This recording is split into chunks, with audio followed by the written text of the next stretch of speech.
तील महानगरपालिकांच्या सार्वत्रिक निवडणुकांसंदर्भात आज मी इथे संवाद आपल्याशी साधणार आहे। आपल्याला सांगायचं आहे की महाराष्ट्र राज्यातील 29 महापालिकाच्या निवडणुकीसंदर्भात ही पत्रकार परिषद आहे। त्यामधील 27 महानगरपालिकांची मुदत संपलेली आहे। 5 महापालिकांची 2020 मध्येच मुदत संपली होती। 18 महापालिकांची मुंबई सहित 2022 मध्ये मुदत संपली आहे आणि 4 महापालिकांची मुदत ही 2023 मध्ये संपली होती। जालना आणि इचलकरंजी या 2 नवनिर्मित महापालिका आहेत आणि त्यांच्या संदर्भात पण आज मी माहिती सांगणार आहे। बृहन्मुंबई महानगरपालिकामध्ये प्रभागामध्ये 1 सदस्यीय प्रभाग आहेत आणि यामुळे बृहन्मुंबई महानगरपालिकेसाठी प्रत्येक मतदाराला फक्त 1 मत द्यावं लागेल। 28 महापालिका या बहुसदस्यीय आहेत आणि बहुतांश महापालिकेमध्ये एका प्रभागामध्ये 4 उमेदवार निवडून द्यायचे आहेत। त्या महापालिकेमधील काही प्रभाग असे आहेत की जिथे 3 उमेदवार असतील, काही प्रभाग असे असतील की जिथे 5 उमेदवार असतील। त्यामुळे या 28 महानगरपालिकेमध्ये मतदारांना साधारणतः 3 ते 5 मतं एका प्रभागामध्ये द्यावं लागतील। या महापालिका निवडणुकीमध्ये नामनिर्देशन पत्र हे ऑफलाईनच घेण्यात येईल आणि या संदर्भात राजकीय पक्षांची जी बैठक झाली होती आणि राजकीय पक्षांनी केलेल्या मागणीनुसार या महापालिकांच्या निवडणुकीमध्ये नामनिर्देशन पत्र हे ऑफलाईनच स्वीकारण्यात येतील। जात वैधता पडताळणी संदर्भात राखीव जागावर ज्यांना निवडणूक लढवायची आहे त्यांना जात प्रमाणपत्र व जात वैधता प्रमाणपत्र त्यांना सादर करणे आवश्यक आहे। मात्र जात वैधता प्रमाणपत्रासाठी सादर केलेल्या अर्जाची सत्यप्रत किंवा अन्य कोणताही पुरावा त्यांनी दिला तरी तो एक्सेप्ट केला जाईल। मात्र 6 महिन्याच्या आत जात वैधता प्रमाणपत्र सादर करण्याचे असे हमीपत्र उमेदवारांना द्यावे लागेल आणि 6 महिन्याच्या आत जात वैधता प्रमाणपत्र सादर न करू शकलेल्या संबंधित उमेदवारांची निवड ही पूर्वलक्षी प्रभावाने रद्द होईल।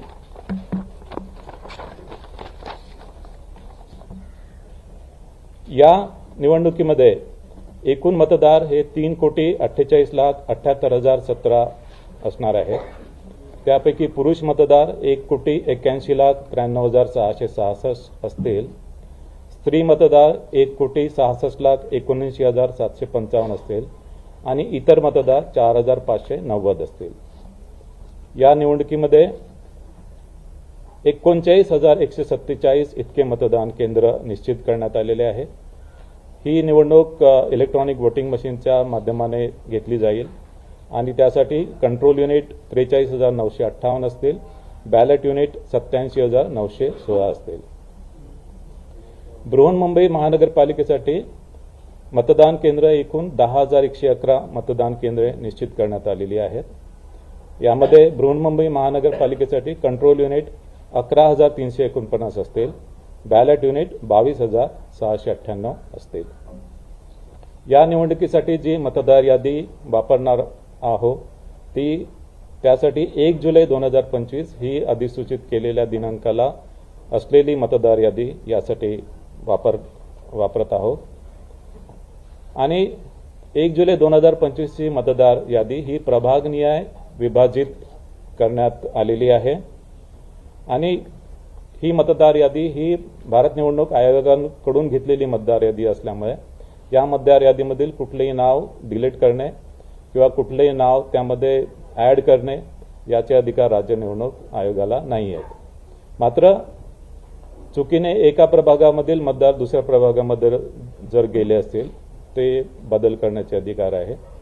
टंकलेखनामधल्या किंवा लेखनिकांच्या काही चुका असतील त्या सुद्धा दुरुस्त करण्याचे अधिकार आहेत आणि विधानसभाच्या मतदार यादीमध्ये नाव आहे मात्र प्रभागनिहाय मतदार यादीमध्ये नाव नाही आहे ते सुद्धा नावं संमलित करण्याचे अधिकार असतील।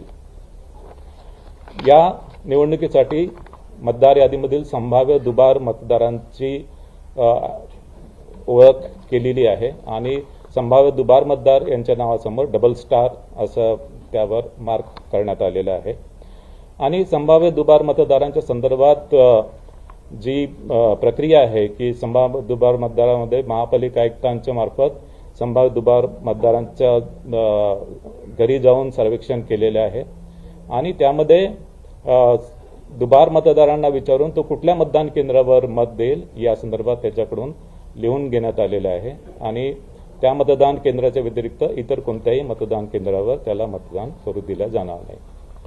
काही मतदार या मोहिमेला ज्यांनी रिस्पॉन्स दिलेला नाही त्यांना ते जर मतदान केंद्रावर मतदान करण्यासाठी आले आणि त्यांचं संभाव्य दुबार मतदार म्हणून नोंद आहे तर त्यांच्याकडून हमीपत्र स्वीकारलं जाईल आणि त्याची ओळख पटवली जाईल आणि ओळख पटवल्यानंतरच त्याला मतदान करता येईल. संभाव्य दुबार मतदार जे आहेत ते काही महानगरपालिकेमध्ये मोठ्या प्रमाणात आयडेंटिफाय झालेत. उदाहरणार्थ बृहन्मुंबई महानगरपालिकेमध्ये साधारणतः 11 लाखाच्या जवळपास संभाव्य दुबार मतदार होते.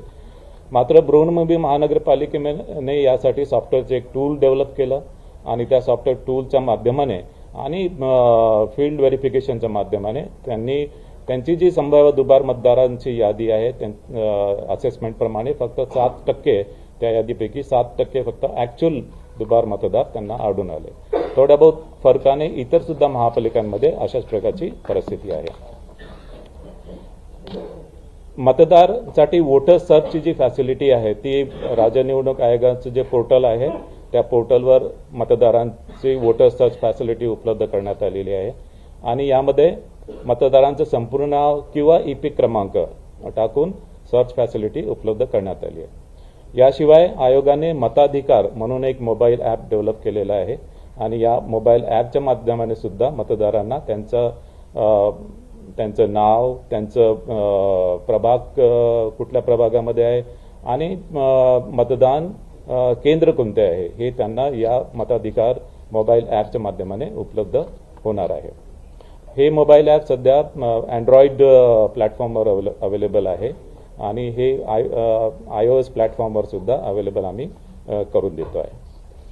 मतदार जनजागृतीसाठी वेगवेगळे क्रिएटिव्ह रील्स आणि गीत आयोगाच्या माध्यमाने तयार केलेले त्याचा वापर करणार आहोत आणि याशिवाय महापालिका आयुक्तांना 32 विविध प्रकारच्या ज्या मीडिया ऍक्टिव्हिटीज आहेत त्याच्या माध्यमाने सुद्धा मतदार जनजागृती करण्यासाठी त्यांना आपण निर्देश दिलेले आहे. मतदान केंद्रावर ज्येष्ठ नागरिक व दिव्यांगासाठी पूर्ण सुविधा पुरवण्यात येणार आहे. त्यामध्ये तान्याबाळासह असणाऱ्या स्त्रिया, गरोदर स्त्रिया, ज्येष्ठ नागरिक आणि दिव्यांग यांना मतदान केंद्रावर मतदान करण्यासाठी प्राधान्य दिले जाणार आहे.